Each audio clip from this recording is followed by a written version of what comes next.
ফুলকো নরম তুলতুলে লাচ্ছা পরোটা বানাতে চাইলে এইভাবে বানাতে পারেন। প্রথমে 2 কাপ ময়দা নিয়ে নিয়েছি, তার মধ্যে স্বাদ মতো লবণ, 1 চামচ মতো চিনি দিয়ে প্রথমে ভালোভাবে মিশিয়ে নেব।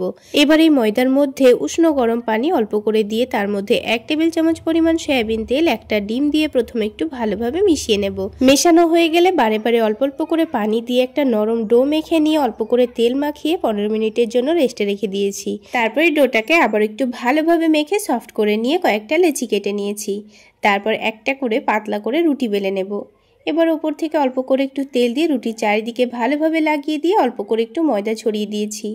এবার এই রুটির নিচের দিকটা একটু করে কেটে ভালোভাবে রোল করে নিয়ে কোণের মতো তৈরি করে আবারও একটা লই তৈরি করে নিয়েছি। সবগুলো লই রেডি করে নিয়ে 5 মিনিটের মতো রেস্টে রেখে দিলেই লইগুলো অনেকটাই নরম হয়ে যাবে।